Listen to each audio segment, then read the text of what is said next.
पाठीमागे उभा राहील. आता अण्णा कुठे आहेत? घनश्याम अण्णा. हा, खोके आणि एकदम ओके.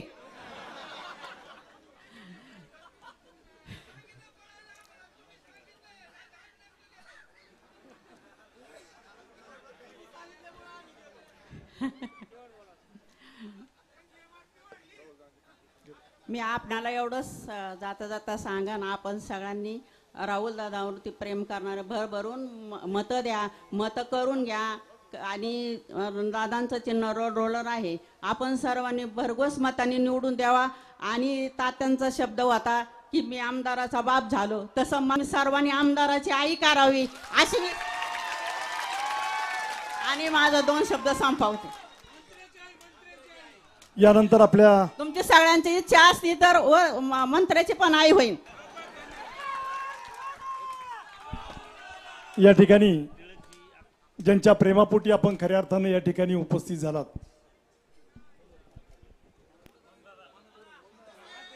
त्यांच्या प्रचाराच्या सभेचे अध्यक्ष आणि या नगरपालिकेचे नगराध्यक्ष आणि काँग्रेसचे शहराध्यक्ष आदरणीय मनोहर दादा हे या ठिकाणी आपलं मनोगत व्यक्त करतील.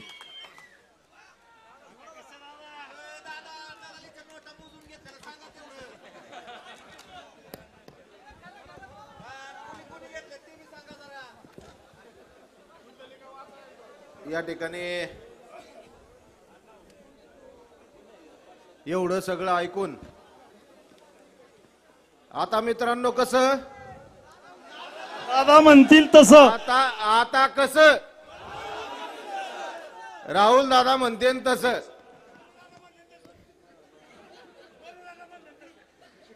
या ठिकाणी आजच्या सांगता सभेच्या निमित्तानं या ठिकाणी आपले लाडके उमेदवार आदरणीय राहुल दादा,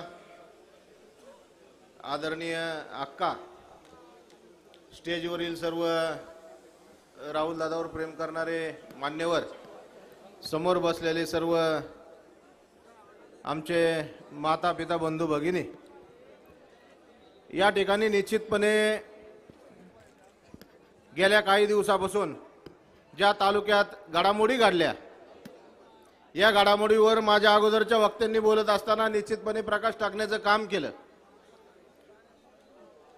श्रीगोंदा तालुक्याला 40 वर्ष कसं झुलवलं गेलं, 40 वर्षात आपल्या तालुक्याला मंत्रीपद भेटली, निरनिराळी पदं भेटली, परंतु आपल्या तालुक्यातली 40 वर्षाची प्रश्न कसे प्रलंबित राहिले हे आमच्या मित्र टिळकजी भोस यांनी सविस्तर या ठिकाणी सांगितलं. निश्चितपणे मित्रांनो, मी जसा मतदानाचा अधिकार आला तसा बबनराव पाचपुतेंनाच मतदान केले आतापर्यंत. जशी विधानसभा आतापर्यंत मला मतदानाचा अधिकार आला तसा त्यांनाच मतदान केलंय. आणि ह्या सगळ्या गोष्टींचा साक्षीदार मी आहे. 1999 साली मी पहिल्यांदा नगरसेवक झालो. 99 साली नगरसेवक झालो तेव्हा मी 19 वर्षाचा होतो. गेली 25 वर्ष मित्रांनो मी बबनराव पाचपुते आणि त्यांचे स्वर्गीय आदरणीय सदाशिवराव पाचपुते यांच्या तालमीत वाढलोय. त्यांचे सर्व हातखंडे मी पाहिलेत. प्रत्येक ठिकाणी बोलत असताना फक्त तोंड बांधवलं. आजपर्यंत त्यांनी 40 वर्ष या ठिकाणी तालुक्यावर राज्य केलं. तालुक्यातल्या प्रश्नाच्या बाबतीत 40 वर्षाच्या आता टिळकजींनी सांगितलं. या ठिकाणी तुमचे बिबट सफारी असन, आमच्या इथे एक प्रश्न सांगायचे राहिले, इथं लेंडी नाल्याचा नाना नानी पार्क राहिला त्यांच्याकडून सांगायचा.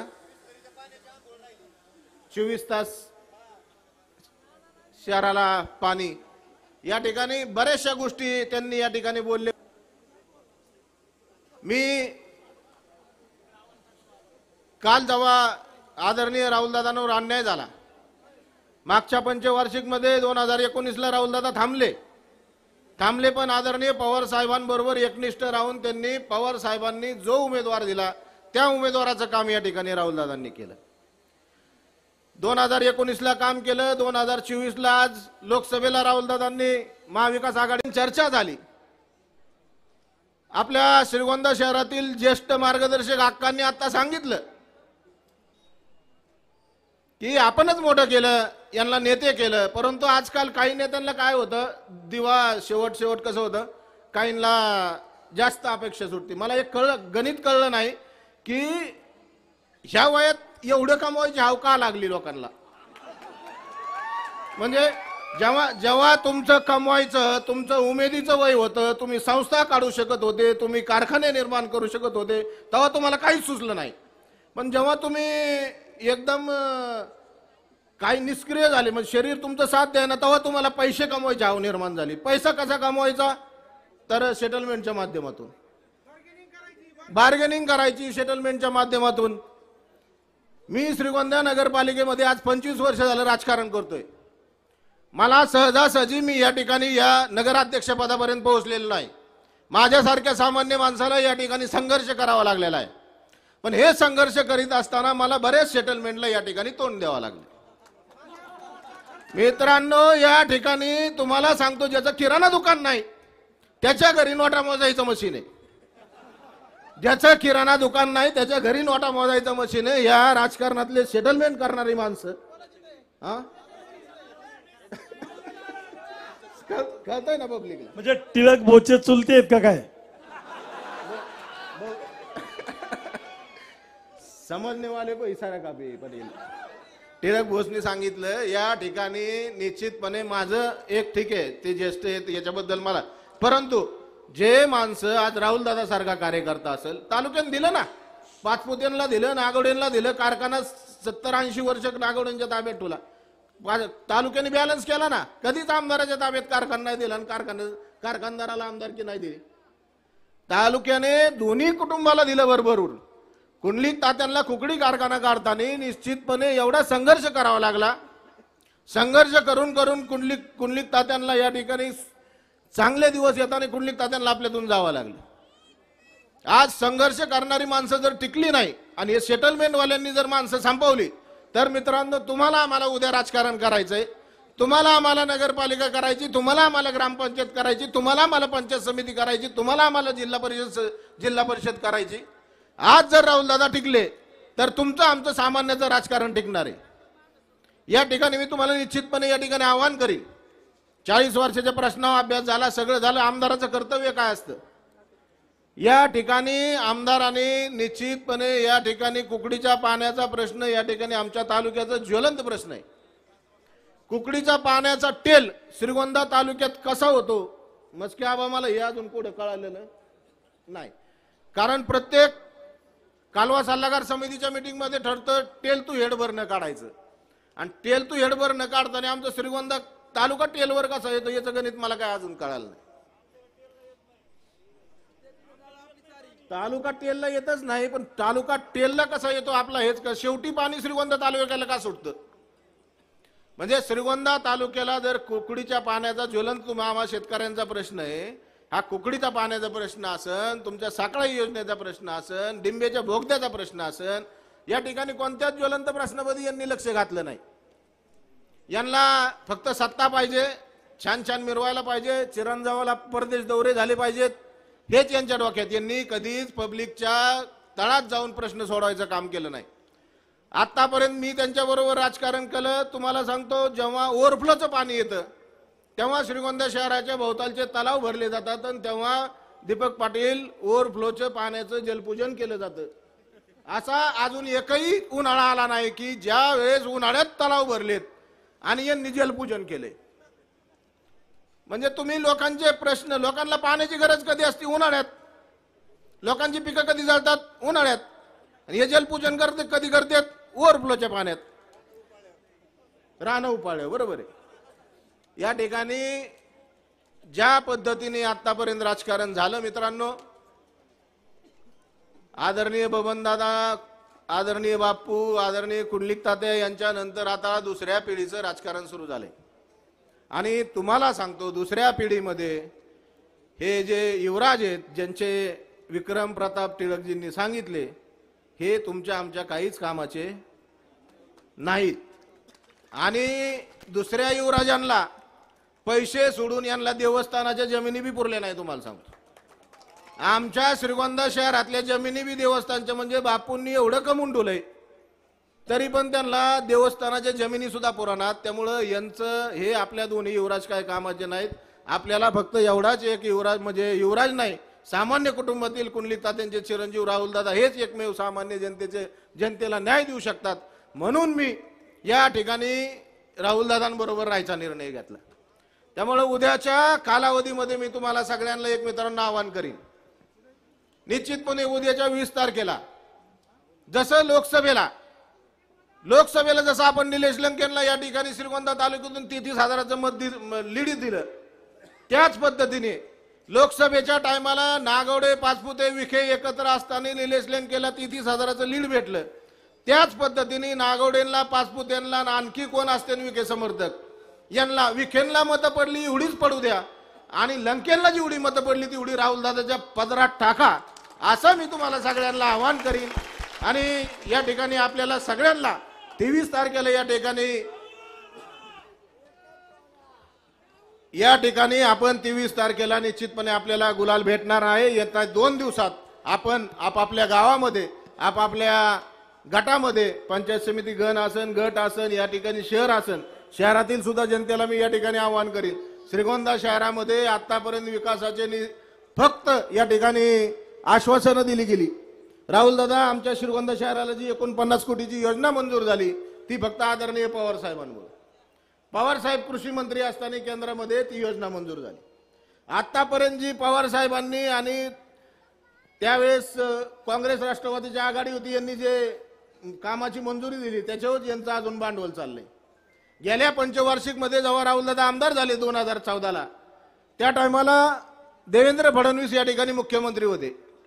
आमची भाषणं असायचे, मुख्यमंत्री गेले की उभे राहतात, मुख्यमंत्री हे पुढे गेले की काय करतात, उभे राहतात, एवढा रिस्पेक्ट होता.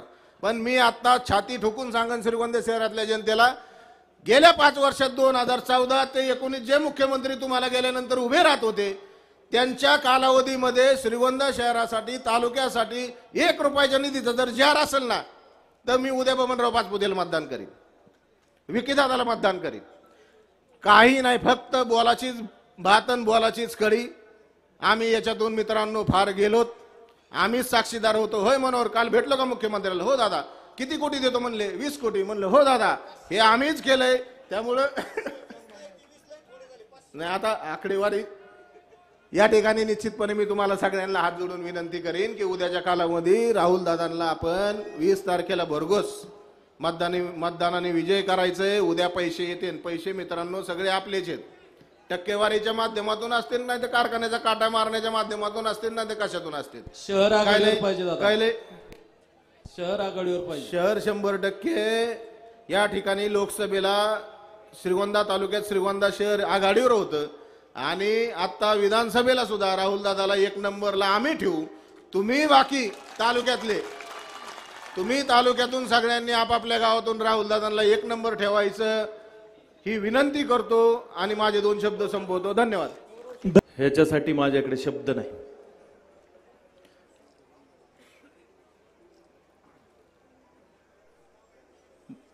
श्रीगोंद्याच्या इतिहासामध्ये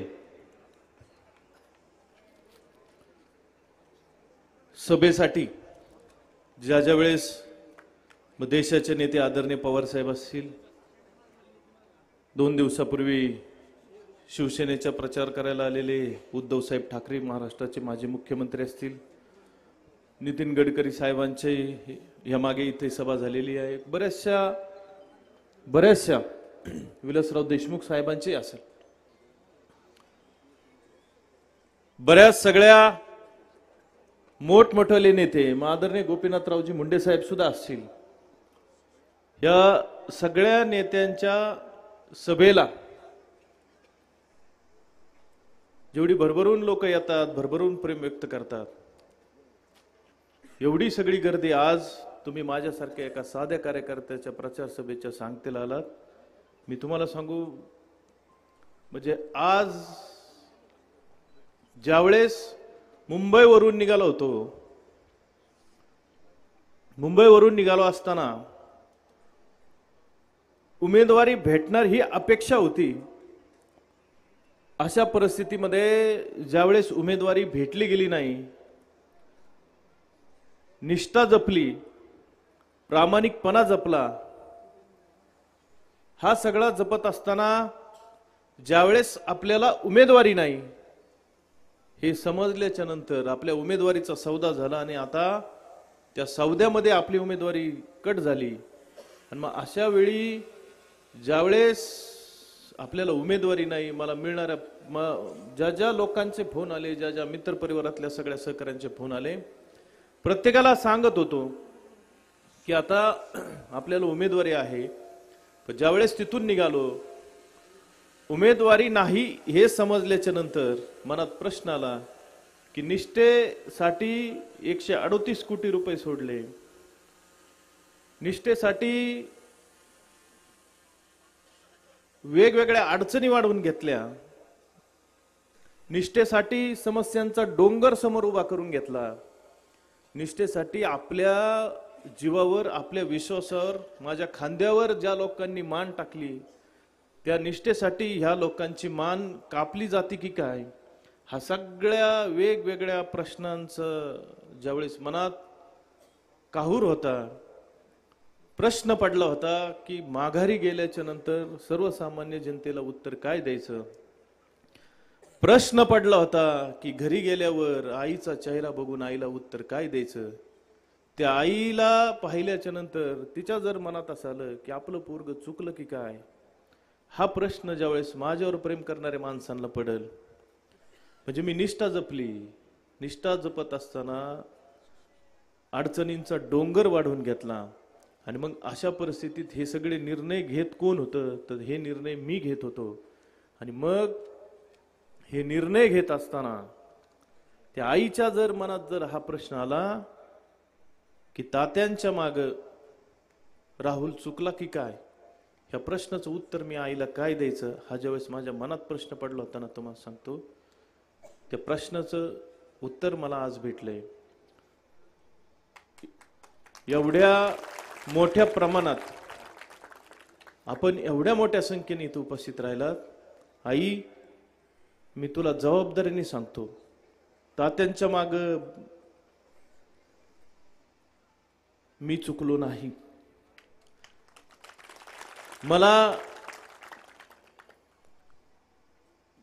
म्हणजे मला प्रश्न पडला होता की मी चुकतोय की काय, पण जो आधार तुम्ही सगळ्या जणांनी दिलाय ना, तुम्हाला सांगतो माझ्यासाठी हा आधार म्हणजे माझ्या दृष्टीने माझ्यासाठी तुम्ही तात्या आहात, माझ्यासाठी तुम्ही आदरणीय साहेब आहात. आणि म्हणून आई, आजपर्यंत मी आईकडं म्हणजे तुम्हाला सांगतो, मी रोज रात्री 2, 2:30, 3ला जायचो घरी आणि सकाळी यांचं सगळ्यांचं आवरायच्या आधीच निघून जायचो, कारण माझी हिंमत होत नव्हती की आईच्या डोळ्यात डोळे घालून, म्हणजे आईचं मान खाली घालून पाया पडायचो आणि निघून जायचो. आज आई, मी तुझ्या डोळ्यात डोळे घालून सांगेल की मी चुकलो नाही. हे जे प्रेम आहे ना, तुम्हाला सांगतो, हे प्रेम मी अख्ख्या तालुक्यामध्ये मी एकमेव भाग्यवान आणि नशीबवान असेल की ज्याच्या नशिबात ही सगळं प्रेम आलंय. तुम्हाला सांगतो, खरं तर या सभेच्या अध्यक्ष आपले मनोहरदादा असतील, व्यासपीठावर उपस्थित सर्व मान्यवर, सर्वांचा नामोल्लेख खरं तर केला पाहिजे. पाठिंबे सुद्धा किती आले. बरेच जण म्हणले की राहुल दादाच्या म्हणजे पक्षात प्रवेश करा. मी म्हणलं अरे पक्षच नाही राहिला आता. म्हणजे कालपर्यंत पक्ष होता, आता पक्ष त्या नळावरचे भांडण असतात ना, पाण्याला हंडा लावायला, बादली लावायला, तशी भांडणं चालू आहेत तुम्हाला सांगतो. आणि त्या भांडणात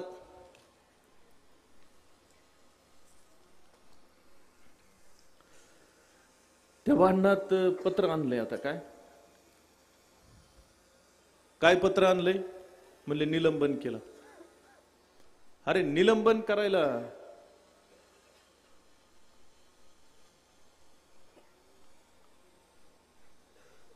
पत्र कुणाचं असायला पाहिजे? मी म्हणतो पक्षाचे राष्ट्रीय अध्यक्ष कोण आहेत? पवार साहेब आहेत. त्यांचं पत्र आहे का? बरं प्रदेशाध्यक्ष कोण आहे? त्यांचं पत्र आहे का? जिल्हा अध्यक्ष कोण आहे? त्यांचं पत्र आहे का? बरं तालुका अध्यक्ष कोण आहे? त्यांचं पत्र आहे का? अरे असले 12 असतील. किती? 12 असतील आणि तालुक्यातच 12 आहेत. हा तुम्हाला सांगतो त्यांचं इतकं अवघड झालंय ना की उठल्या पडल्या राहुल जगताप, राहुल जगताप, राहुल जगताप. मी त्या दिवशी टिळकजीन मी रात्री आम्ही 2 वाजता सुधीर भाऊ होते आमच्याबरोबर. कुठे आहेत खेडकर? कुठे? हा 2 वाजता आम्ही देवदैठण मधली अतुलजी लोखंडे यांच्या इथली घोंगडी बैठक संपवली 2 वाजता. म्हणजे घोंगडी आचारसंहितेमुळे घोंगडी बैठक म्हणलो, ती बैठक मोठीच होती. त्या दिवशी निघाल्याच्या नंतर ह्यांना म्हणलं एखादी माळ तरी नेऊन द्या त्या नागोड्यांना, म्हणजे निदान दिवसभर राहुल जगतापचा जप एक ती असतं ना, आपण माळ जप करतेत ना, त्या मनी किती असते म्हणलं निदान तेवढा जप तरी होऊ द्यात म्हणलं. उठल्या पडल्या तुम्हाला सांगतो, उठल्या पडल्या हात धुवून मागे लागली. बर 2 दिवसापूर्वी सभा झाली इथंच झाली ना. तुम्हाला सांगतो हाच मंडप होता गाडगे पाटलांचा. तुम्ही ते आडवे बांबू आहेत ना तिथं 2 पोल, इथं आमचे घोटवीचे राहुलजी ते बसलेत ना, हातवर करा. तुम्हाला सांगतो तिथून असा डी होता. डी डी म्हणजे काय? हा डी झोन, म्हणजे तिथं कुणीही बसायचं नाही. तिथून पलीकडे लोक होते. कुठून? आणि हाच मंडप आहे. मी एकही बांबू काढला नाही, हा, आणि एकही त्याचं हे कमी केलं नाही. म्हणलं एवढाच मंडप ठेवायचा आपला. पण माझं गणित चुकलं, त्याच्याबद्दल माफी मागतो. खरं इथून डी होता यांच्यापासून, आणि तिथून माग लोक होते. तुम्हाला सांगतो बरं, मला मोहम्मद महाराजांच्या या पवित्र भूमीत मला तुम्हाला सगळ्यांना एक प्रश्न विचारायचा, आणि मी खोटं बोलत असलं तर मला सांगायचं मी खोटं बोलतो. इथं 500 देऊन कुणाला आणलंय का? नाही, आपलं आजचं 500 देऊन 500 देऊन आलं, त्यांना काही माहित नसतं खाली काय चाललंय. त्यांनी जबाबदारी घेतली शिवसेनेचे उमेदवार निवडून आणायची. अजून कोणी घेतली? ज्यांनी आपल्या जागेचा सौदा केला अशा आदरणीय राऊत साहेबांनी. त्यांच्या बरोबर जबाबदारी घ्यायला कोण होते? काष्टीचे. हे कळलं ना तुम्हाला? काष्टीचे कोण? असंच चालतं ना काष्टीत. पाटील बाजार कसा चालतो? असं बोट दाबून ना. 15 बोट दाबलेत. किती? मला प्रश्न पडला की आदरणीय राजूदादांचा ज्यावेळेस हात असा रुमाला खाली घेतला ना, असं दादांची फसवणूक झाली. असा हात घेतला, ते असं बोट दाबीत होते काष्टीवाले. राऊत साहेब तिकडे बसलेले असते कुठेतरी. अहो त्यांनी 5च बोट दाबले होते. ह्यांना इतकी गडबड झाली कळलंच नाही, ह्यांनी 15 देऊन टाकले. 5च दाबले होते, पण त्यांच्या लक्षात नाही आलं. काष्टीवाल्यांना वाटत होतं बोट दाबलेलं कळत नाही की, म्हणून ते सारखे दाबायचे सारखे. तुम्हाला सांगतो, आणि किती गेले? केशवभाऊ फसवणूक झाली. फसवणूक. या फसवणुकीचाही गुन्हा दाखल करावा लागेल टिळकची. मग यांची जबाबदारी कोणी घेतली? तर या शिवसेनेच्या दोन्ही नेत्यांनी घेतली. पण मला त्यांना एक सांगायचंय, या राहुल जगतापला पक्षाची उमेदवारी नाही, महाविकास आघाडीची नाही आणि महायुतीची नाही. राहुल जगतापला आदरणीय पवार साहेबांवर प्रेम करणाऱ्या या सर्वसामान्य जनतेच्या पक्षाची उमेदवारी. आणि मला निवडून आणायची जबाबदारी कुणी घेतली? इथं उपस्थित असणाऱ्या सर्वसामान्य माणसांनी घेतली, हे मला त्यांना सांगायचं. हा, हे याला म्हणायचं प्रेम. जगदाळे पाटील एकदा काष्टी आणि वांगदरी दोन्ही नेत्यांना एकदा हात वर करून सांगा, माझी जबाबदारी कोणी घेतली? आता काय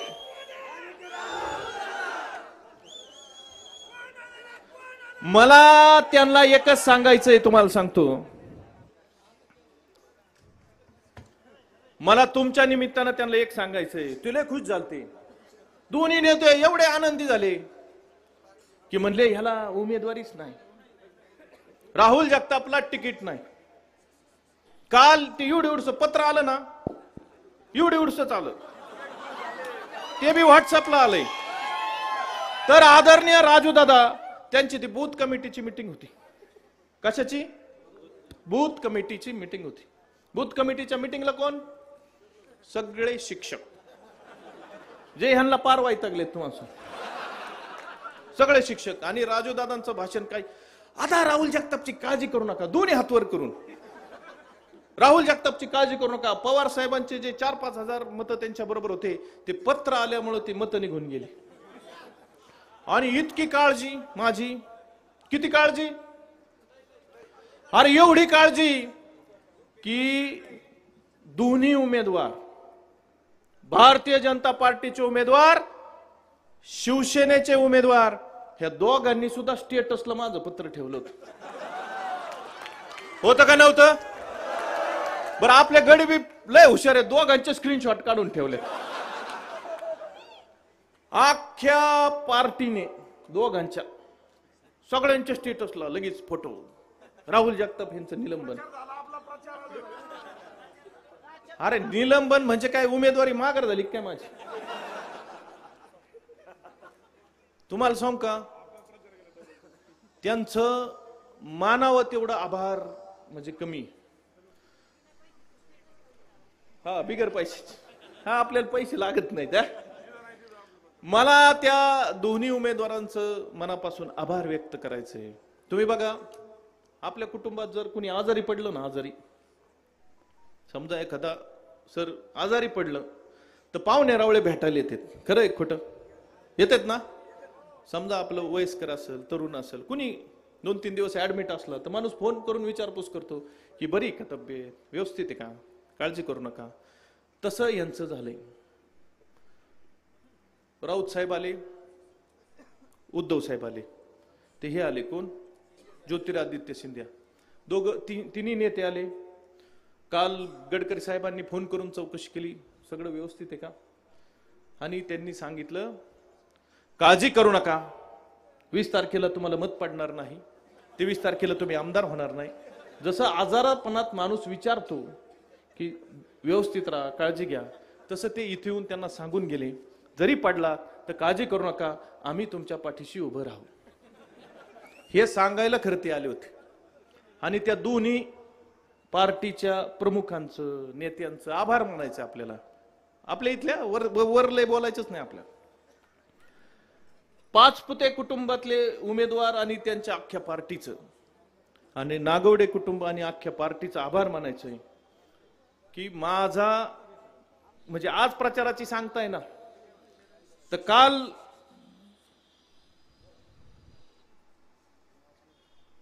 काल एकदम मस्त स्टेटस ठेवून त्यांनी माझा प्रचार केल्याबद्दल त्यांचं मनापासून आभार व्यक्त करतो. बघा, उठल्या पडल्या सगळ्यांच्या तोंडात आपलंच नाव होतं का नाही? होतं का नाही खरं बोलायचं? हा, बस आपल्याला दुसरं काय पाहिजे अजून?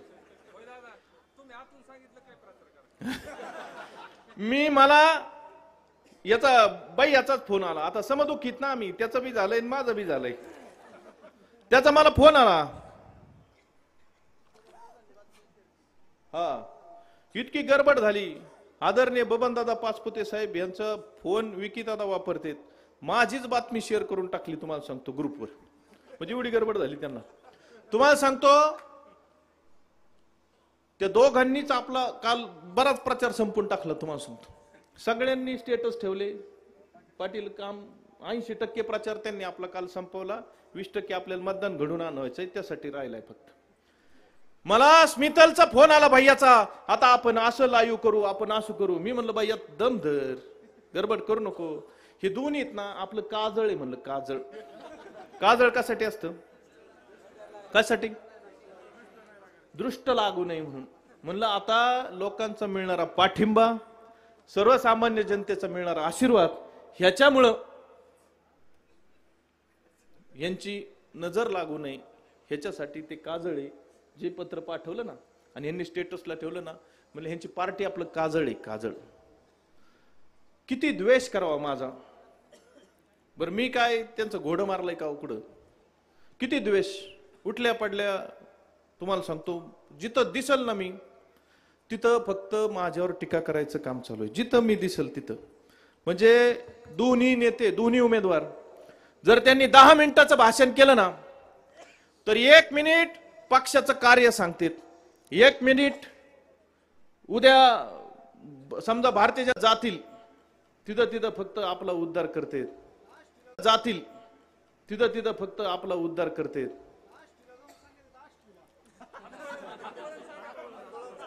तुम्हाला सांगतो, ही जी निवडणूक आहे ना, म्हणजे ज्या वेळेस उमेदवारी मिळाली नाही, मनात दुःख झालं, खंत वाटली की अरे आपण कुठं चुकलो, आपण कशात कमी पडलो. लंके साहेबांना तर 33,000 मताचं मताधिक्य दिलं. जर जागेचा सौदा होऊन उमेदवारी मिळणार नसेल तर नेमकी निष्ठा अजून कशी जपली पाहिजे ह्याचा विचार ज्यावेळेस मनात आला ना, त्यावेळेस आदरणीय पवार साहेबांचा चेहरा पाहिला, दर्शन घेतलं आणि तेव्हा आठवलं की ज्यावेळेस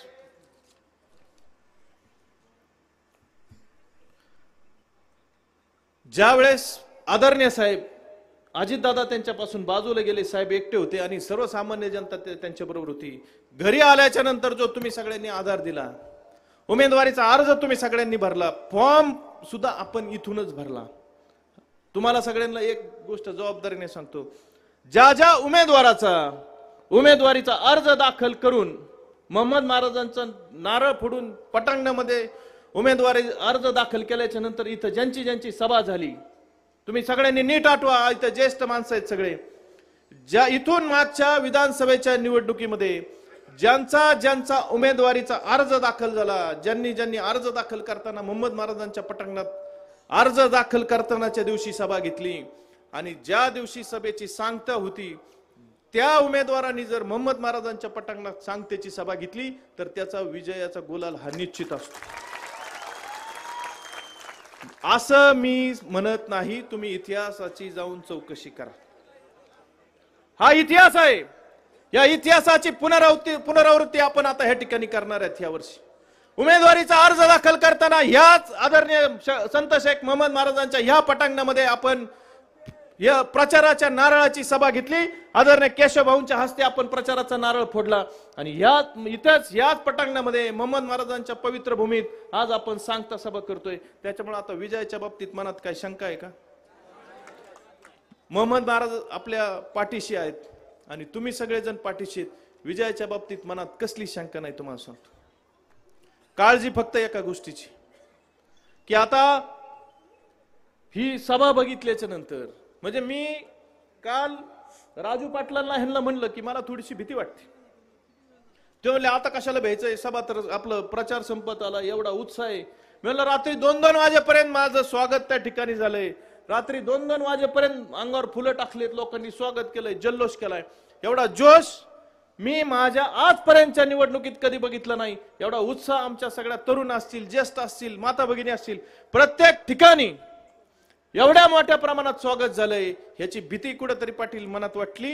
म्हणलं पाटील भीती वाटते. भीती ह्याची वाटते की एवढ्या मोठ्या प्रमाणात जर सभा व्हायला लागल्या, एवढ्या मोठ्या प्रमाणात जर स्वागत व्हायला लागलं की विरोधक आणखीन वेगळी काय रणनीती वापरतील की काय. म्हणून माझी आपल्या सगळ्यांना विनंती, आता माझी मान ही तुमच्या खांद्यावर आहे. माझी मान कापून देऊ नका, ही विनंती खरं तर मला तुम्हाला सगळ्यांना करायची. कारण आता राहिलेल्या 2 दिवसामध्ये 20% गोळा केलेले पैसे तुम्हाला सांगतो येणार आहेत. 20% एनसीडीसीचे 120 कोटी रुपये घेतले तुम्हाला सांगतो, ते आता बाहेर निघणार आहेत. आणि हे पैसे बाहेर निघून आपल्याला निवडणुकीत त्यांना आता वेगवेगळे प्रकार त्यांना त्या ठिकाणी करून पराभव करायसाठी जे जे करता येईल ते सगळे जण करणार आहे. आणि म्हणून माझी आपल्या सगळ्यांना हात जोडून विनंती की आज 18 तारीख आहे, आज प्रचाराची सांगता ह्या ठिकाणी होणार आहे. उद्याचा दिवस हा शेवटचा आहे आणि परवा दिवशी मतदान त्या ठिकाणी होणार आहे. दिवस राहिलेत 2. या 2 दिवसामध्ये या निवडणुकीची सगळी काळजी, माझी काळजी आता तुम्हाला सगळ्यांना घ्यायची, तुम्हाला सांगतो. या 2 दिवसामध्ये ते सगळे वेगवेगळे प्रकार जेवढा त्यांना करता येईल तो सगळा प्रकार तुम्हाला सांगतो ते करणार आहे. त्या दोघांकडे वेगवेगळ्या प्रकारचे पैसे आहेत, तुम्हाला सांगतो. टक्केवारीचे पैसे आहेत, त्यांच्याकडे एनसीडीसीचे पैसे आहेत. हे पैसे घेऊन ते तुम्हाला सांगतो आता मार्केटला उतरणार आहेत. आणि म्हणून माझी आपल्या सगळ्यांना विनंती की या निवडणुकीमध्ये आपल्याला ही निवडणूक विकासाच्या मुद्द्यावर ही निवडणूक करायची, ही निवडणूक निष्ठेच्या जीवावर करायची, ही निवडणूक वैचारिक विचाराच्या जीवावर करायची. आणि म्हणून माझी आपल्या सगळ्यांना विनंती की या टक्केवारी खाणारे हे नेते आहेत, हे एनसीडीसीचे पैसे घेऊन तुम्हाला सांगतो नेत्यांना फसवणूक करणारे हे नेते आहेत. या अशा नेत्यांना ह्या निवडणुकीच्या निमित्तानं आपला धडा शिकवायचा आहे, तुम्हाला सांगतो. आणि हा धडा शिकवण्यासाठी तुम्ही सगळ्या जणांनी सांगितलं फॉर्म भरायचा, फॉर्म भरला. तुम्ही सांगितलं चिन्ह घ्यायचं, लढायचं, लढाई केली. आणि आज या निवडणुकीची इथं सांगता सभा होते. उद्याच्या काळात तुम्हाला सांगतो 2 दिवस राहिलेत. हे राहिलेले 2 दिवस तुम्ही सगळ्यांनी माझ्यासाठी द्या. हे 2 दिवस जे आज तुम्ही मला देणार आहेत, 20 तारखेच्या नंतर माझे सगळे दिवस हे फक्त तुमच्यासाठी असणार आहेत, तुम्हाला सांगतो.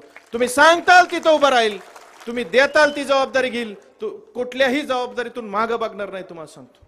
इथं आई स्टेजवर बसलेली, तुम्हाला सांगतो.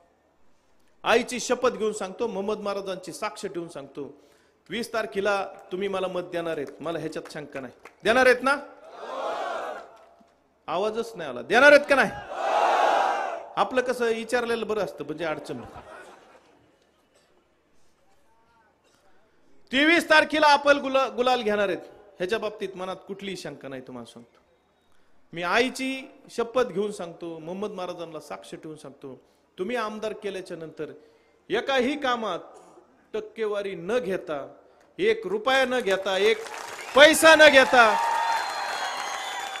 संपूर्ण तालुक्यामध्ये विकास कामं करण्याचं काम करू, तुम्हाला सांगतो. ह्याच्यात कुठलीही शंका घ्यायचं काही कारण नाही.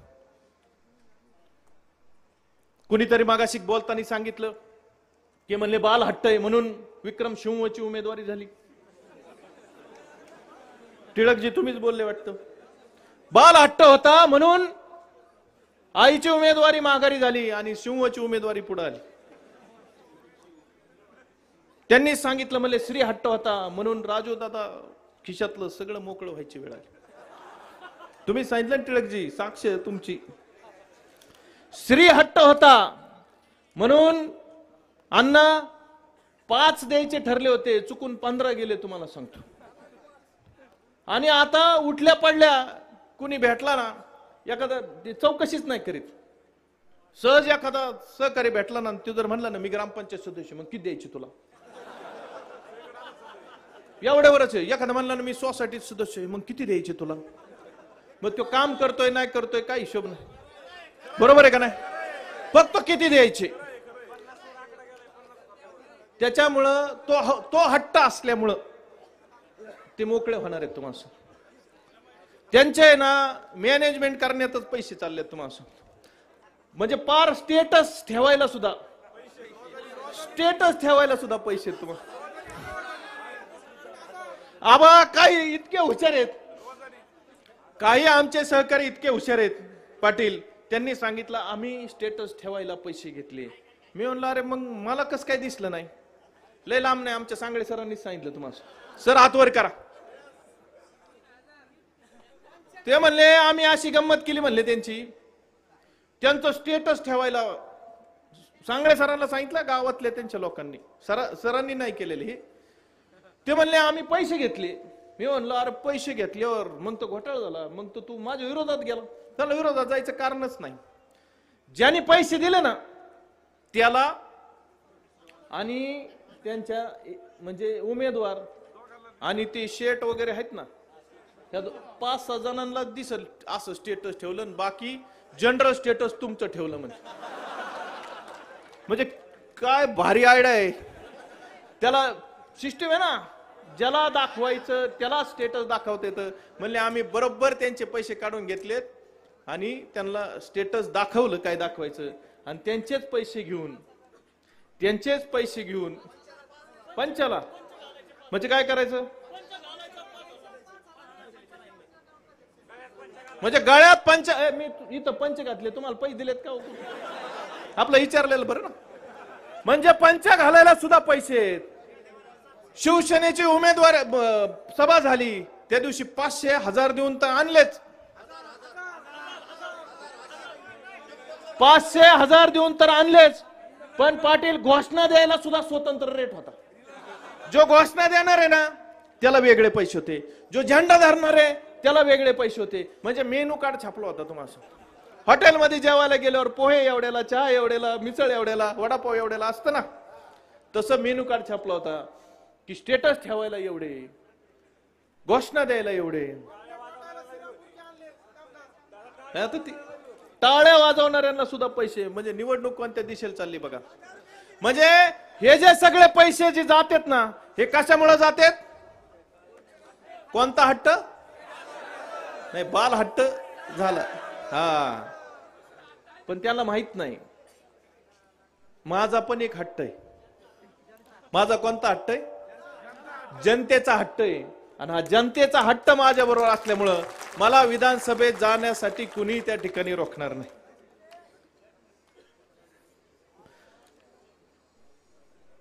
आणि त्यांना तुम्हाला सांगतो, कुठलं विजन नाही, कुठला विषय नाही, फक्त या वेगवेगळ्या गोष्टी वापरून त्यांना निवडणूक करायची. आपल्याला तसली निवडणूकच करायची नाही. तुम्हाला सांगतो, मी अधिकचा वेळ तुमचा सगळ्यांचा घेणार नाही. मी आपल्याला जबाबदारीने काही गोष्टी या ठिकाणी सांगणार आहे. ठवाळसाहेब बोलताना बोलले की आपल्याला आता नुसतं आमदार व्हायचं नाही, तर आपल्याला मंत्री व्हायचं. ठवाळसाहेब, मी तुम्हाला जबाबदारीने सांगतो की उद्या 20 तारखेला तुम्ही सगळे मला मत देणार आहेत. 23 तारखेला मी त्या ठिकाणी निवडून येणार आहे, ह्याच्यात शंका नाही. एकदम जबाबदारीने बोलणार मी कार्यकर्ता आहे. बरेच जण माझ्यावर टीका करतात. टीका करताना काय सांगतात? बाळासाहेबांच्या गाववालेच, बाळासाहेब आपले उगले साहेब, गोगरगावले बाबा, यांना म्हणतोय आम्ही. ते काय सांगतात? आदरणीय नेते, म्हणजे माझ्या वडिलांच्या जागी मी त्यांना पाहतो. म्हणजे ते दोघांनी एकत्र राजकारण केलं. त्यांनी काय सांगितलं? म्हटले ही भाजपची बी टीम आहे. म्हणले बी टीम म्हणजे कोण? आपण सगळे भाजपची बी टीम आहे. निवडून आल्यावर हे भारतीय जनता पार्टीत जाणार आहे. म्हणजे त्यांना स्वप्न पडलंय की आपण निवडून येतोय. मग तेच म्हणले ना, हा निवडून आल्यावर तिकडे जाणार आहे. मग 20 कोटीत विकला म्हणले. केवढ्याला? 20 कोटीत. मला तुम्हाला सगळ्यांना एक प्रश्न विचारायचा आहे. ज्या वेळेस एका राष्ट्रवादीच्या 2 राष्ट्रवादी झाल्या, अजितदादा वेगळे झाले, पवार साहेब वेगळे झाले, त्यावेळेस आपण सगळ्या जणांनी निर्णय घेतला की आदरणीय साहेबांच्या बरोबर आपल्याला खंबीर उभं राहायचंय. मोठे मोठे नेते साहेबांना सोडून गेले. ज्यांना ज्यांना मंत्रीपद दिलं, ज्यांना आमदारकी दिली, ज्यांना वेगवेगळे महामंडळ दिले, ही सगळी माणसं साहेबांना सोडून गेली. आता आपण साहेबांच्या पाठीशी खंबीर उभं राहायचं, साहेबांच्या बरोबर उभं राहायचं. ही भूमिका तुम्ही मी घेतली. आपण साहेबांच्या बरोबर उभं राहिलो. त्यावेळेस लोकसभेची निवडणूक तुम्हाला सांगतो चालू होती आणि आपल्याला त्यावेळेस लंके साहेब ह्या गोष्टीचे साक्षीदार आहेत, खासदार साहेब. त्यावेळेस मला असं सांगण्यात आलं होतं की तू आमच्या स्टेजवर आहे, आमच्या बरोबर आहे, तुला एनसीडीसीचे 138 कोटी रुपये देतो, हे मला सांगण्यात आलं होतं. तुम्हाला सांगतो, त्याच्या पेपरला बातम्या सुद्धा तुम्ही सांगतो वाचलेल्या आहेत. 138 कोटीचा विचार केला नाही, फक्त निष्ठेचा विचार केला. तुम्हाला सांगतो. आणि मग एक गोष्ट मला सांगा की 138 कोटीत न विकणारा राहुल जगताप हा 20 कोटी रुपयाला विकू शकतो का? मग 20 कोटी मोठे आहेत का 138 कोटी मोठे आहेत? मग मला या पवित्र भूमीतून त्यांना एकच सांगायचंय की तुमच्या सवयी आम्हाला लागतील असं स्वप्न पाहू नका.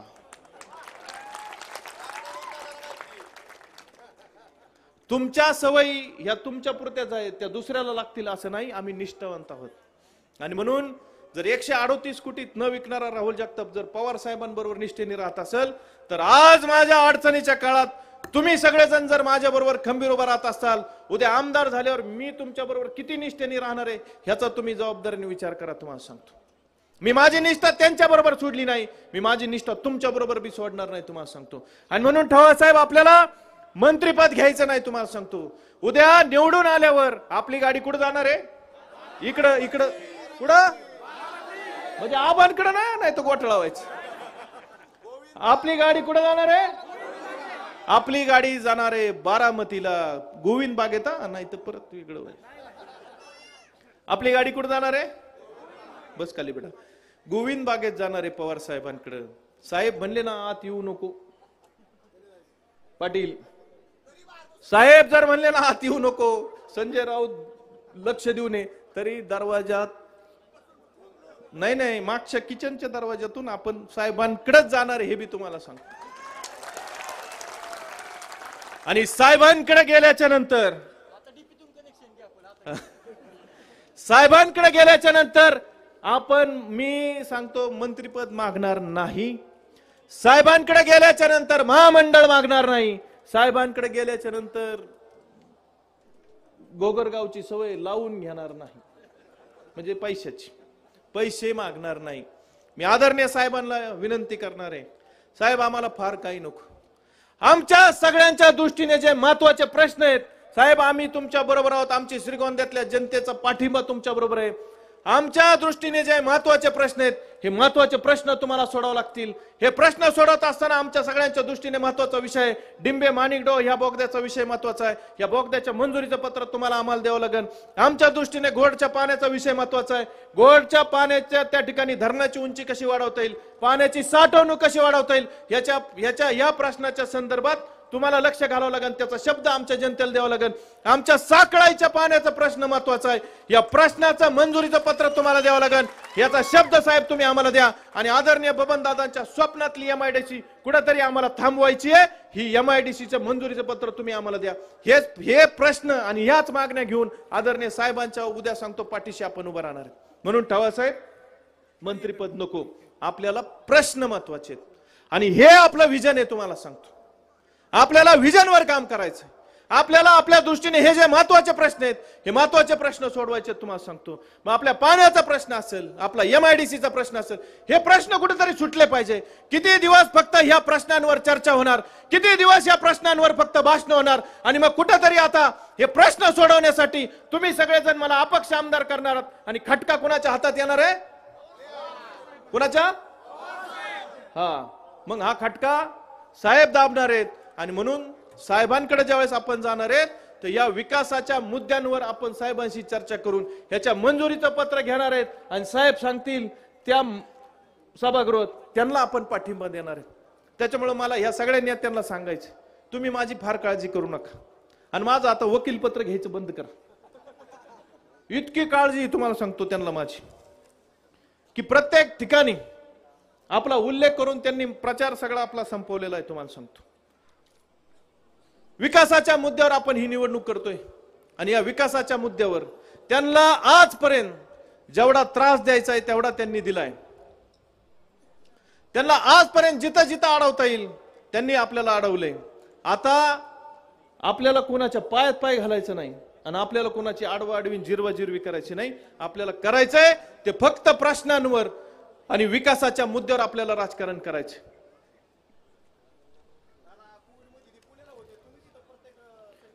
कोविडच्या काळात तर ही दोन्ही गायब होती. त्यावेळेस आपण पुण्यालाच होते.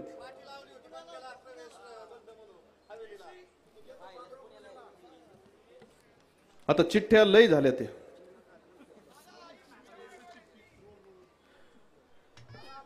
मला आपल्या सगळ्यांना एक सांगायचंय, तुम्हाला सांगतो, हे दोन्ही उमेदवारांची फार चिंता करू नका. हे जे दोन उमेदवार आहेत ना, हे करोना ज्यावेळेस आला ना त्यावेळेस कुठं होते? हे पा त्यांच्या दारासमोर हे टिळकजींनी फोटो काढलाय, त्यावेळेस लिहिलं होतं रस्ता बंद आहे. करोनाच्या काळात टिळकजी जरा हे निघून गेले होते. मला तुम्ही सगळ्या जणांनी एक गोष्ट लक्षात घ्या, या दोन उमेदवारांची चिंता करू नका. त्याचं कारण असं आहे की हे दोन्ही उमेदवार राहिला पुण्याला, ते इथं राहत नाही. भारतीय जनता पार्टीचे उमेदवार कुठं राहतात? कोथरूडला. शिवसेनेचे उमेदवार कुठं राहतात? अमेनोराला. हे दोन्ही उमेदवार इथं राहत नाहीत. हे यांना जनतेच्या प्रश्नाचं घेणं देणं नाही. विक्रमसिंह पाचपुते यांनी 5 वर्ष कुणाच्याही संपर्क केला नाही. तुम्ही नीट आठवा, हे कुणाच्या दहाव्याला आले नाही, हे कुणाच्या अंतविधीत सहभागी झाले नाही, हे कुणाच्या वर्षश्राद्धात आले नाही, हे कुणाच्या लग्नाला सुद्धा आले नाही. मी म्हणतो सुखदुःखाच्या कार्यक्रमात नाही आले तरी हरकत नव्हती, निदान विकास कामांचा नारळ फोडायला तरी ह्यांनी यायला पाहिजे होतं. 4.5 वर्ष हे कुठं दिसले नाही. लोकसभेची निवडणूक सुरुवात झाली आणि ज्यावेळी डाळ आणि साखर वाटपाचा कार्यक्रम सुरू झाला, दुसऱ्याच्या लग्नात साखरपुडा घालतेत ना, तसा प्रकारे तुम्हाला सांगतो. आणि मग हे दिसायला लागले. मग हे दिसत असताना आता उमेदवारी त्यांनी कशी मिळवली हे टिळकजींनी सांगितलं असल्यामुळे मी त्याच्यावर बोलणार नाही. 5 वर्ष 4.5 वर्ष हे कुणाच्या संपर्कात नव्हते. ते संपर्कात होते ते फक्त आणि फक्त ठेकेदारांच्या संपर्कात होते.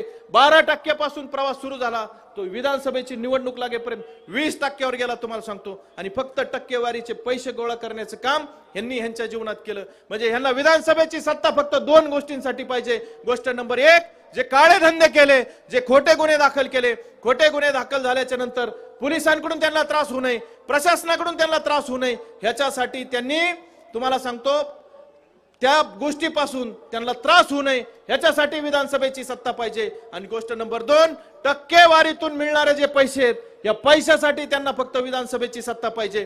त्यांना सर्वसामान्य जनतेचे प्रश्न सोडवण्यासाठी सत्ता लागत नाही. त्यामुळे या उमेदवाराचा आणि जनतेचा काही संबंध नाही. आणि दुसरे शिवसेनेचे उमेदवार किती भारी आहेत हे माझ्यापेक्षा तुम्हाला जास्त माहिती. तुम्हाला सांग, काम टक्केवारीचे जे बंद पडलेले आहेत रस्त्यांचे, ते रस्ते चांगले करण्यासाठी चिन्ह काय घेतलंय? काय चिन्ह घेतलंय? बर मला सांगा, रस्ते करायचे आहेत का नाही? मग रस्ते करायला काय लागतं? कमळचं फुल लावून चालन का?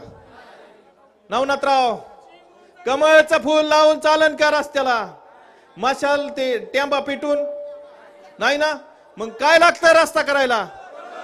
म्हणून रोलर महत्वाचा आहे. मग तसंच शिवसेनेचे उमेदवार यांच्यावर फार काही बोलायची आवश्यकता नाही, काय सांगितलं पाहिजे त्यांच्या गोष्टी. अहो इतके भारीत, एकही पक्ष ठेवला नाही फिरायचा, एकही. भारतीय जनता पार्टीत होते, मग तिथून कुठं आले? काँग्रेस पक्षात आले. निष्ठावान तेच नाही, काँग्रेस पक्षात आले. काँग्रेस मधून नंतर शिवसेनेत गेले, शिवसेनेतून राष्ट्रवादीत गेले. आता कुठं आले? महत्वाचे 4 पक्ष आहेत महाराष्ट्रात, सगळे घेतले का नाही? आता तुम्हाला सांगतो, त्यांना वर्षात इतका स्पीड आहे की तुम्हाला सांगतो 3 वर्षात देशातले सगळे पक्ष संपतील. आपल्याला देशाचे बाहेरचे पक्ष आणावे लागतील की त्यांच्या प्रवेशासाठी. डोनाल्ड ट्रम्पचा कोणता पक्ष आहे तो बी आणावं लागेल तुम्हाला. आणि मग हे असे निष्ठावान आहेत आणि ते मला निष्ठा शिकवतात. कोण शिकवतं? ज्यांनी एकही पक्ष ठेवला नाही. म्हणजे कसं? नाही तसं नाही प्रकाशराव. म्हणजे निष्ठा कोणी शिकवायची? निष्ठा कोणी शिकवायची? गांजाच्या झाडानी तुळशीला निष्ठा शिकवल्यासारखं कारभार झाला. मिलय चांगलं हे कोणी सांगायचं? गांजाच्या झाडानी तुळशीला सांगायचं की मिलय चांगला, असंच ना. आणि हे निष्ठा शिकवते. तुम्हाला सांगतो, ह्यांची तर काळजीच करू नका, ह्यांना मतदारसंघातली गावं सुद्धा माहित नाही. तुम्हाला जाऊ दे, 5 मिनिट जास्त घेतो, पण किस्साच सांगतो तुम्हाला.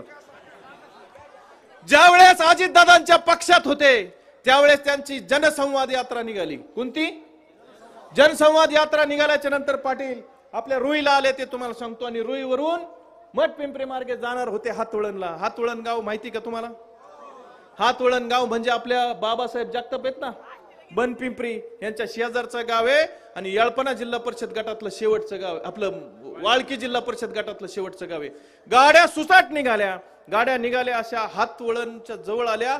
बायपासनी त्या हातवळणच्या शेजारी नदी आहे, नदीच्या शेजारी पलीकडे आष्टी तालुका आहे. त्या आष्टी तालुक्यात एक हातवळण आहे. तुम्हाला सांगतो, आपल्या मतदारसंघातल्या हातवळणला म्हणतात देवीचा हातवळण आणि पलीकडच्या हातवळणला म्हणतात अहमदपूर हातवळण. गाड्या एवढ्या 15-16 गाड्या होत्या. गाड्या सुसाट निघाल्या होत्या, कारण आमदारकी आमदारकी आमदारकी आमदारकी आमदारकी असं ते असं लावतात ना घोड्याला. इकडे इकडे इकडे बघितलंच नाही. रस्त्याने गाड्या डायरेक्ट कुठे गेल्या? डायरेक्ट गेल्या नदी ओलांडून तिकडच्या हातवळणला गेल्या. गाड्यातून माणसं भराभरा उतरले. माणसं उतरले असे त्या सभा मंडपात गेले. सभा मंडपात गेल्याच्या नंतर मार्केट कमिटीचे संचालक जे हे त्यांच्या दौऱ्याचं नियोजन करत होते, रामदासजी झेंडे सर, यांचं प्रास्ताविक झालं, त्यांचं जोरात प्रास्ताविक झालं. त्या सभा मंडपात तुम्हाला सांगतो पत्ते खेळणारी माणसं होती. दुपारचा टाइम होता, निवांत पत्ते खेळत होते. पत्ते खेळणाऱ्यांनी वळून सुद्धा बघितलं नाही. ही सगळी गेलेली टीम त्यांच्या शेजारी कडनी बसली. कडनी बसल्याच्या नंतर रामदास सरांचं प्रास्ताविक झालं. त्याच्यानंतर तिथं एक महिला वक्ता आणल्या होत्या, चांगल्या वक्त्या होत्या, बाहेरच्या जिल्ह्यातून आल्या होत्या. त्यांचं भाषण झालं.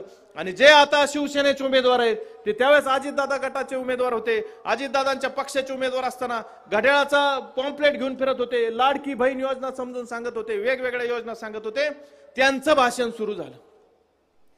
त्यांचं भाषण सुरू झाल्याच्या नंतर रामदास सरांच्या लक्षात असं आलं की मी ज्यांना ज्यांना फोन केलं त्याच्यातला इथं कोणी दिसतोय का, हा प्रश्न त्यांच्या मनात आल्याच्या नंतर तिथून उठले आणि सभा मंडपाच्या बाहेर आले. तुम्हाला सांगतो सभा मंडपाच्या बाहेर आल्याच्या नंतर असा फोन हातात घेऊन बघत असताना सहज वर बघितलं. त्या सभा मंडपावर लिहिलेलं होतं, माननीय आमदार भीमरावजी धोंडे साहेब यांच्या स्थानिक विकास निधीतून मंजूर केलेला हा सभा मंडप, गाव हातवळण, तालुका आष्टी, जिल्हा. म्हणजे प्रचार कुठे केला आणि तिथं जाऊन सांगत होते नागोडे कुटुंब लय चांगलं. कुठं कुठं बीड जिल्ह्यात. बरं, एकदा चुकल्या माणूस सुधारतो का नाही सुधारतो? आता समजा आपल्याकडून एखादी चूक झाली, नजर चुकीने होऊ शकते, काय हरकत नाही. मग दुसऱ्या वेळेस सुधारलं पाहिजे का नाही पाहिजे?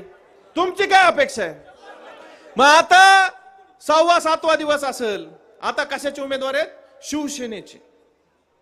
शिवसेनेचे उमेदवार असताना बोरी गावातले आपले आलेत का इथं? बोरी गावातून बायपासनी जात असताना उजवा हाताचा जर टर्न घेतला उजवा तर तो कुठं जातो? वडगावला जातो. कुठं?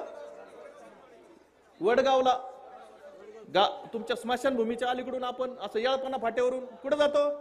आपल्या ठाणगेवाडी मार्गे. कुठं जातो? तुम्हाला सांगतो उजव्या हाताला वळायचंच विसरले. डायरेक्ट गाड्या गेल्या कुठं? शिंदोडीला. शिंदोडी कुठे?